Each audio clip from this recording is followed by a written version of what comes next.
Bonjour, bienvenue dans le podcast On en parle, un cadre libre d'expression où l'on parle de nos expériences et de la vie. Je suis Anaïs et aujourd'hui, je reçois Sila Mira de Style Unique by Mira et Sophie Inès de Sunstore. Donc, le boom de la friperie a commencé au Burkina Faso il n'y a pas très longtemps. Quand je dis pas très longtemps, c'est avoir un beau cadre, une belle boutique bien présentée avec des vêtements qui font luxe. Et nos jeunes sœurs que voici ont élevé le niveau. C'est-à-dire que maintenant, tu peux te rendre dans une boutique et croire que tu es dans une boutique qui vend des affaires neuves, n'est-ce pas? Et on va en parler. On va voir comment elles ont commencé, comment ça se passe, les défis auxquels elles font face. Et je vais peut-être commencer par Mira.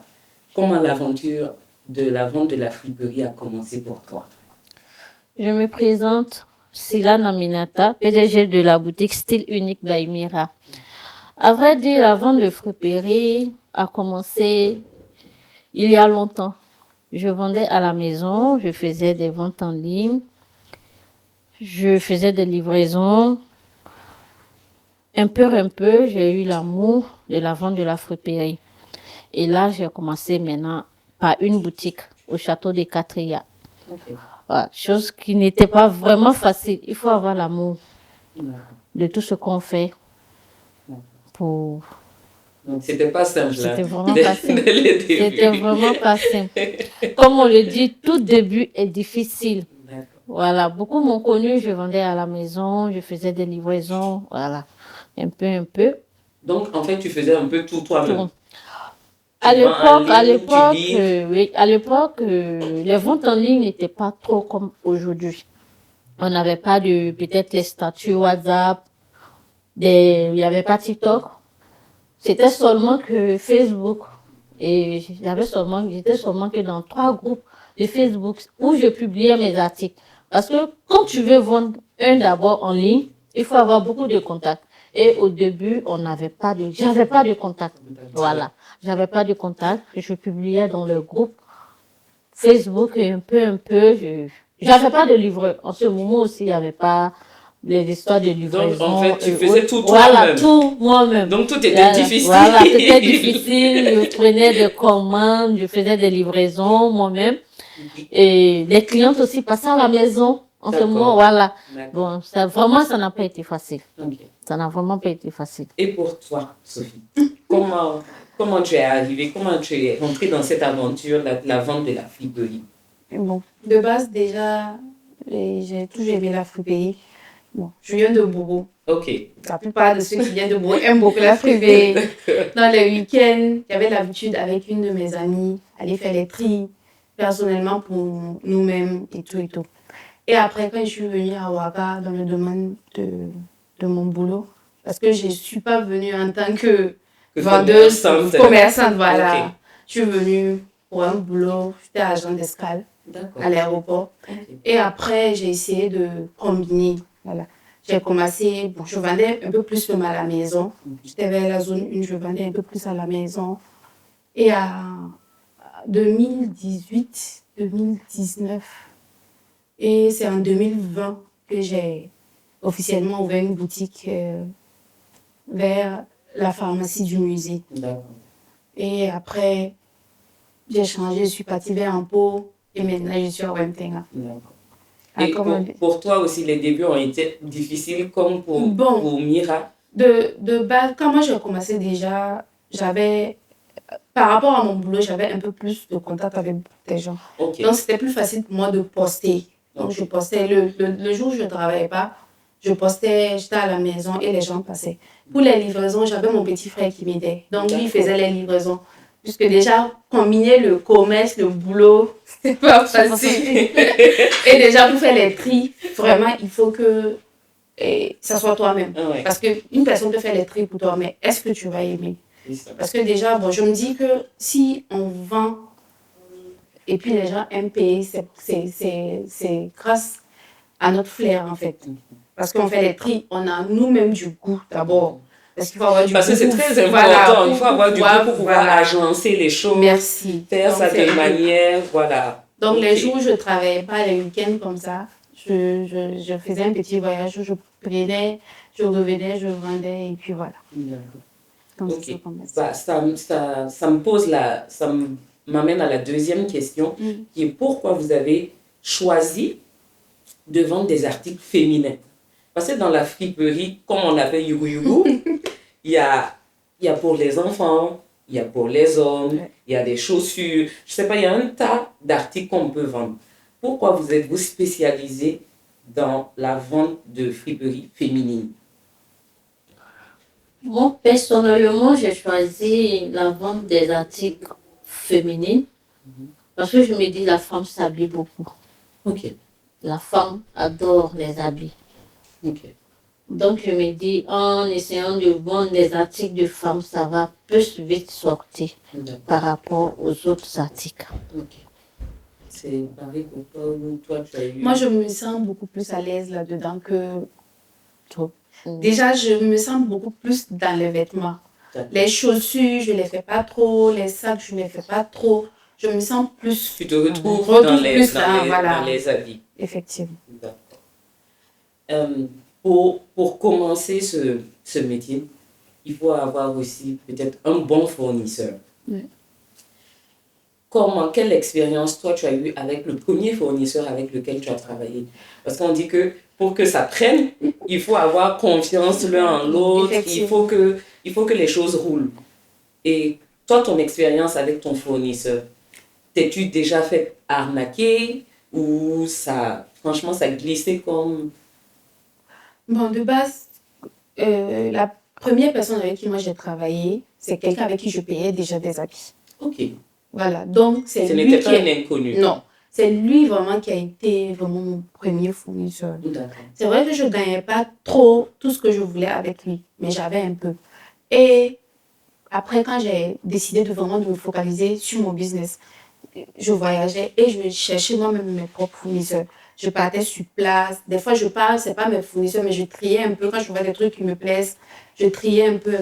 Et c'est sur ça que je suis tombée vraiment sur quelqu'un qui me donne un peu. Bon, en base de friperie, on ne peut pas avoir un seul fournisseur. Ok. Oui. On peut avoir 5, 6, ça dépend. Parce que chacun est spécialisé dans quelque chose. Ok. Voilà. Bon, ça par contre, moi je ne savais pas. Voilà, une personne peut être là. Lui, sa base vraiment là, c'est de te trouver des boyfriends. Ok. D'autres, c'est de trouver des jupes. D'autres, c'est des... Voilà. Chacun est spécialisé dans quelque chose. Personnellement, j'ai jamais eu de problème et je ne souhaite pas avoir de problème. Je ne me suis jamais fait On l'espère arnaquer. en tout cas. Je ne me suis jamais fait arnaquer. Et puis, bon, la plupart du temps, comme je me déplace et tout, si je passe sur place, bon, ça peut arriver qu'on fasse des mauvaises affaires. On peut prendre surtout quelque chose qui ne va pas. Mais c'est comme si les charges sont partagées. Tu ne peux pas laisser ça dans la main de la personne parce que forcément, ce bal-là n'est pas bon. Donc, tu ne prends pas. Donc, on essaie de partager les charges. Personnellement, je n'ai pas eu de problème. D'accord. Et toi, Mira, Bon, est-ce que tu as eu ta première vraie expérience avec un fournisseur?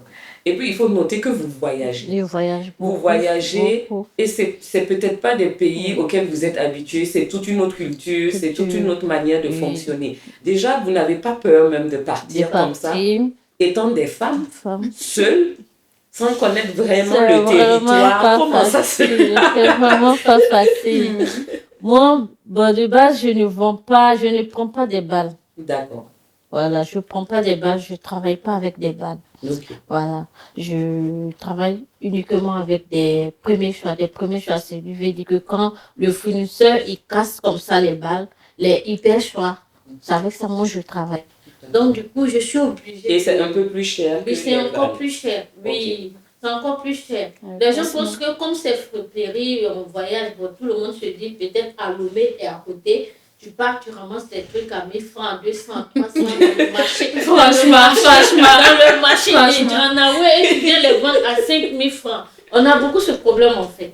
D'accord. Pourtant, eux, d'abord, c'est pas des, je vais dire des hibos, c'est-à-dire que les vrais vendeurs, c'est-à-dire que ceux-mêmes qui font venir les conteneurs, ces fournisseurs-là prennent encore avec des hibos. Ok. Voilà. Et nous, on vient sélectionner, on vient payer encore avec eux. Donc, imaginez-vous le poids. Ouais. Maintenant, côté arnaque, je ne me suis pas encore fait arnaquer. Et j'ai eu toujours la chance de travailler avec des bonnes personnes. Voilà, j'ai plusieurs fournisseurs. Au passage, je salue tous mes fournisseurs. Bonjour Voilà, à vous les bonjour, fournisseurs. mes fournisseurs. Et merci de leur vendre de la qualité parce que aujourd'hui je suis habillée en Sunstore et j'ai les bijoux de style unique by Mira. Donc merci aux fournisseurs. Voilà, continuez à leur vendre de bonnes choses parce qu'elles font des merveilles ici à Ouaga. Dans la friperie, on a vraiment des jolies pièces. Moi, c'est ce qui même m'a motivé à vendre la friperie parce que en friperie, quand tu t'habilles, tu es unique. Là, tu es unique. Peut-être que la vendeuse peut avoir 1000 boyfriends. Tu vas arriver à la boutique. Tu ne vas pas avoir même boyfriend identique dans les 1000 boyfriends. Ce n'est pas possible. C'est pas possible. Et c'est ce côté que j'aime beaucoup en friperie. C'est-à-dire que tu t'habilles, tu sors, tu vas en boîte, n'importe où tu vas. Tu es unique. Tu es la seule à être avec. Voilà. C'est-à-dire même si autre personne a porté boyfriend, ça ne sera pas pareil. Ça ne sera pas identique. Voilà, ça ne sera pas identique. Donc c'est le truc même qui m'a attiré. Du business en fait. Voilà, c'est ça. Mais le problème, il faut avoir des bons fournisseurs. Ça veut dire que tu as des fournisseurs qui te donnent tout, que tu dois arrêter, tu dois continuer à chercher. Tu dois toujours chercher en fait. Voilà, à tout moment tu cherches. Voilà. Indéterminé. Voilà. Toujours. Parce que il y a la mode qui est là. Et à chaque fois, on suit la mode. Surtout nous les femmes, on adore la mode. À chaque fois, on suit la mode. Donc, quand tu as tel truc, tu vois qui est en vogue, tu envoies la photo au fournisseur. Est-ce que tu peux me trouver ça? Lui va te dire non, j'ai pas. Tu envoies à autre personne, tu peux me trouver ça? Non, j'ai pas. Tu continues jusqu'à ce que tu tombes. Et souvent même, c'est quand tu pars en voyage dans tes fouilles que tu vas trouver quelqu'un qui vend. Et la personne même, peut-être de base, la personne même ne sait même pas que genre, voilà. Peut-être quelqu'un peut chercher. Voilà. Ouais. Donc, c'est un peu comme ça. C'est un peu donc, c'est au flair, en fait, si on veut. D'où la nécessité, quand même, de se déplacer. De se déplacer est très important. De se déplacer. C'est nécessaire. C'est nécessaire. Mais vous n'avez pas répondu à une de mes questions. C'était quoi? J'ai dit pour des jeunes femmes qui quittent leur pays pour aller dans d'autres pays qu'elles ne connaissent pas forcément et peut-être par moment où il y a la barrière de la langue. Parce qu'elle me parle de Igbo, donc je suppose qu'elle est partie au Nigeria. Comment ça se passe sur place? Est-ce que tu connais déjà des gens sur place ou comment la première expérience là-bas, en terre inconnue, comment ça s'est passé? À vrai dire, c'est pas facile en fait. Tout début d'abord, si tu n'as pas de fournisseur, c'est pas facile. On peut te dire tel marché, c'est le marché de friperie. Tu vas te rendre dans ce marché et tu vas pas trouver ce que tu veux. La première des choses, c'est de trouver des contacts avant de voyager. Il faut trouver des contacts. Dis à ton contact, je viens tel jour, tel mois. Il te prépare déjà les articles. Et comme on le dit peut-être Lobé, c'est la même monnaie, c'est pas loin et en plus on parle le français. Oui, parler la même langue, oui. La même langue. Ghana, j'ai été au Ghana plusieurs fois, ça n'a pas été facile parce que je ne comprends pas anglais et la monnaie. Mais je me promenais avec le convertisseur et mon téléphone pour les traductions. Quand je vais, je vois tel article, je demande le prix qu'on me dit. Ghana, je ne prends pas guide. Je n'ai pas de guide. Tu arrives à te débrouiller. Voilà, j'arrive à me débrouiller. Quand je m'en vais, qu'on me dit c'est 30 CD. Tu tapes le mois, combien ça fait en France CFA. Et le problème au Ghana, c'est quoi? Tu peux être au marché et on te dit que la monnaie a baissé, a chuté.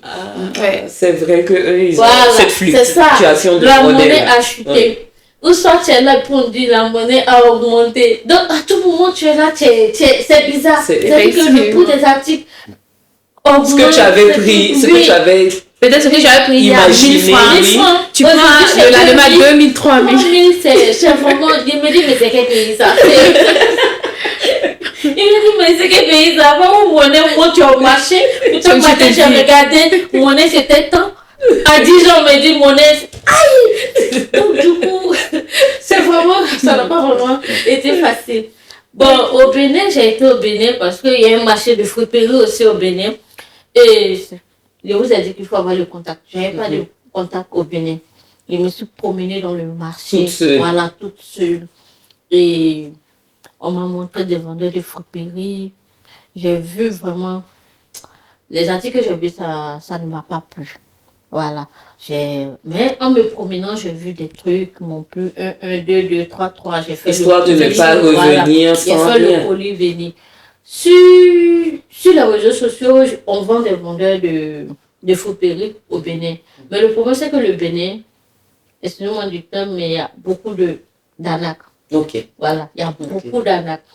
Et du coup, j'ai essayé d'échanger avec des fournisseurs au Bénin où on me fait comprendre que je dois faire le dépôt d'abord Avant qu'on d'avoir... m'envoie ma marchandise. Je les ai dit, c'est vraiment pas possible. Elle me dit que non, elle prend cet argent pour payer la marchandise. Et je lui ai demandé, madame, vous êtes commerçante ou pas? Tu prends ton fonds, tu payes la marchandise, on travaille par appel vidéo, tu déposes le colis à la gare. Parce que moi, j'ai un frère qui est à la gare de TCV. Ok. Donc, tu déposes le colis à la gare de TCV et ce dernier, il te remet ton argent. Et à chaque fois, quand je vois des articles au Bénin, je leur propose ça, on me refuse. On me refuse. Donc, du coup, le Bénin, c'est pas trop ça. ton... Oui. Voilà. Au Nigeria aussi, j'ai des guides. Voilà, j'ai des guides. Au Nigeria, c'est un peu trop compliqué. Trop compliqué. Parce que le pays même va vite. D'accord. Voilà. Et puis le pays est tellement grand que c'est pas... voilà, tu peux pas faire seul comme au Ghana en fait. Voilà. C'est dit que tout d'abord, c'est le contact. Le contact. Sans contact, c'est pas la peine de se déplacer parce que tu vas rien trouver en fait. Voilà, rien. Ok.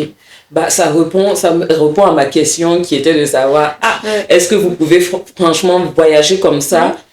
Mais je vois que c'est préparé avant, vous cherchez des contacts, vous cherchez des fournisseurs fiables pour ne pas vous faire arnaquer ou agresser quand vous arrivez. Et quand c'est un nouveau fournisseur, c'est toujours mieux de se déplacer, aller connaître où il est, travailler avec lui. Et comme ça, il y a un peu de confiance. D'accord. Mais tu ne peux pas connaître quelqu'un sur les réseaux sociaux et lui accorder librement la confiance, ta envoyer ton confiance argent rapidement. C'est pas facile.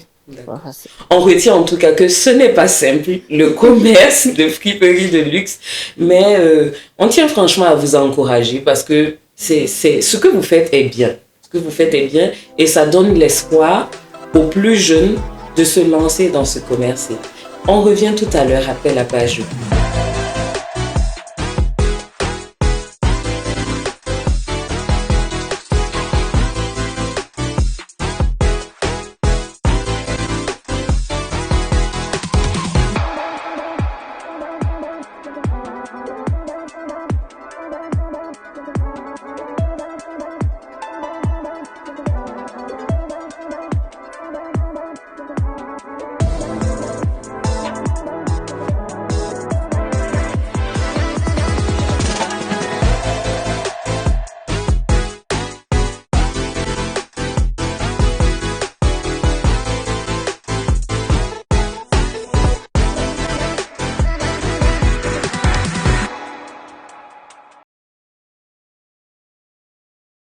On est de retour avec nos commerçants de friperie de luxe.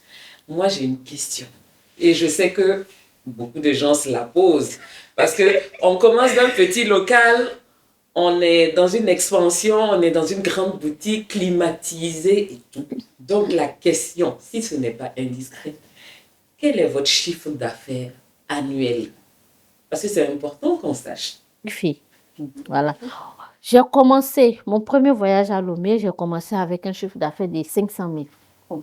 C'est-à-dire que mon aller-retour, la marchandise, le fonds de commerce, tout faisait partie des 500 000. Et aujourd'hui, alhamdoulilah, on envoie des balles. On a commencé avec 2 balles au début, 3 balles. Aujourd'hui, on envoie plus de 30 balles. Ok. Voilà. Donc, on peut dire que tu es une femme d'affaires prospère. Alhamdoulilah, ça va. Je reviens vers toi, parce qu'il faut que tu nous répondes. Bon, on peut dire ça va. Hein. Comme elle a dit, on ne prend pas de balles. Souvent, il y a des marchandises, il y a des articles que tu peux prendre en balles. Mais la plupart du temps, on fait des tri et on confectionne en balles pour faire venir. Moi, je peux pas dire que le nombre de balles, à tout moment, ça vient. D'accord. On peut recevoir peut-être 15, 20 dans la même semaine. Non. Après, dans le mois, là, on peut peut-être recevoir jusqu'à 40 ou 50 balles. Ça dépend de comment ça vient. Et le prix, généralement, de la balle est à combien? Un seul balle, on peut le voir peut-être seulement le balle, c'est même pas aussi grand que ça. Ça peut faire 1,5 million. Des fois, même quand c'est grand, peut-être c'est 2. D'accord. Voilà. Donc, on peut dire ça va. Ok, oui, je crois aussi que ça va. Et on disait que l'entreprise avait grandi. Oui, Vous avez commencé oui, tout dans tout un petit. petit local. Et maintenant, vu que ça avance, vous êtes obligé de prendre un peu plus grand Oui. et d'adapter surtout à la clientèle qui va venir. Effectivement. Et qui dit plus grand, qui dit gestion des employés. Comment ça se passe? Une fois, je l'ai appelé, le temps voyage. Je lui ai dit, désolé, je sais que tu n'es pas là, tu es en voyage. Mais tu fais comment pour gérer ta boutique? Puisque je vois que tu es toujours en voyage. Elle a dit, non, moi, j'ai acheté une machine de gestion du stock. Que c'est cher. Même je suis allée acheter la machine à 525 000. Ouais. Il était dit, même les soutiens, je note tout dans la machine. Oui, Maintenant, tout se tout note. est géré. Tout. C'est-à-dire, tu suis tes ventes sur ton téléphone, même Ouais. si tu es en Chine. Et quand c'est pas ça, c'est qu'il y a problème quelque qu'il part. y a un problème. Voilà. Donc, ça montre en fait que ce n'est pas un métier lambda comme les gens pourraient Non. le penser. Il y a toute une organisation derrière, Beaucoup assez d'organisations. professionnelle. Je pense que la vente de fruits payés est plus dure que la vente de prêt-à-porter. Mais est-ce que tu as déjà eu à te séparer d'une de tes employées? Plusieurs. Moi, je ne t'arrête pas sur ça. Parce que tu ne peux pas te battre pendant des années, mettre un business en place et quelqu'un va venir boycotter ça du jour au lendemain. Moi, je suis très stricte sur ça. L'accueil des clients et la manière de se comporter, quand ça ne suit pas, sur le On champ. arrête le- Sur le champ. le- Moi, je ne m'amuse pas avec. Et là maintenant, j'en arrive à ma toute dernière question. Racontez-moi une expérience positive ou négative avec une cliente. Parce qu'il y a la gestion des employés, mais aussi il y a la gestion de la clientèle. Ouais. Avez-vous déjà eu affaire à des clientes particulières? Moi, la cliente particulière que j'ai eue, elle est venue à la boutique. Elle a fait ses achats. Elle a essayé. J'étais là. Elle a pris, elle est partie. Et le lendemain, elle ramène l'article en disant que non, son mari n'a pas aimé, quoi. Donc, elle l'a ramené. Je dis, madame, vraiment désolée, mais on ne peut pas le prendre. Elle veut qu'on lui rembourse. Soit elle choisit autre article. Je dis, non, nous, on travaille ici avec un logiciel. On a déjà tiré les reçus pour vous avec les articles qui sont là. Vous avez essayé, vous avez dit, c'est bon. Vous partez avec et vous ramenez 3 jours après que votre mari n'a pas aimé. Personnellement, on ne peut pas le changer. Elle a dit, elle ne va pas prendre la bille. J'ai dit, ok. Elle a laissé les articles, elle est partie. Je ne l'ai pas remboursée. On a souvent des problèmes des clients qui viennent. Elle fait peut-être taille XL. Elle voit que l'article est taille S. Parce que l'article l'intéresse. 3 tailles en bas. Oui. Parce que l'article l'intéresse. Madame se permet, elle essaie l'article et elle peut-être les fermetures et Claude vient déchirer l'article. Effectivement. Elle dépose. Oui. Elle dépose comme si elle n'a rien fait. On va dire en moyenne que ça fait 7 ans que vous êtes dans le paysage de la vente de friperies de luxe. C'est pour dire aux plus jeunes que c'est possible. Elles sont l'exemple même de la réussite dans ce commerce. Est-ce que vous avez peut-être 3 conseils à donner pour les femmes plus jeunes qui veulent entreprendre dans la friperie avant qu'on se dise au revoir? Bon, déjà, pas le faire parce que l'autre a fait ça marcher. Il faut D'accord. avoir l'amour de ce qu'on veut faire. Voilà, si elles aiment vraiment vendre la friperie, elles peuvent se lancer. Mais vraiment, c'est le faire pour le faire. Pas que telle personne a réussi dans le domaine. Donc, forcément, si moi je fais, ça va marcher. Non. Non. La friperie, c'est un mystère. Ok. Ça ne va pas avec tout le monde. Parce que Et toi? c'est un long parcours. Ok. Un très long parcours. Si tu n'as pas de contact en friperie, c'est pas la peine en fait. Vous pouvez commencer déjà ici, en vous rendant dans les différents yards, voir les vendeurs qui cassent les friperies, essayer de causer avec eux, dire que non, toi tu veux les premiers choix. Tu commences ici d'abord. Et quand tu vois que vraiment ça marche pour toi, si tu veux voyager, tu peux voyager. Ça va être notre note de fin. Ayez déjà l'amour, L'amour, beaucoup de courage beaucoup aussi. de surtout. courage. Et puis, bon, Que Dieu mette sa main, Amen. comme on le Amen. dit. Amen. Merci Amen. beaucoup à vous Merci. d'avoir Merci. été Merci avec à toi de moi. nous avoir Merci. invités. Et on se dit à bientôt dans un autre épisode de On en parle.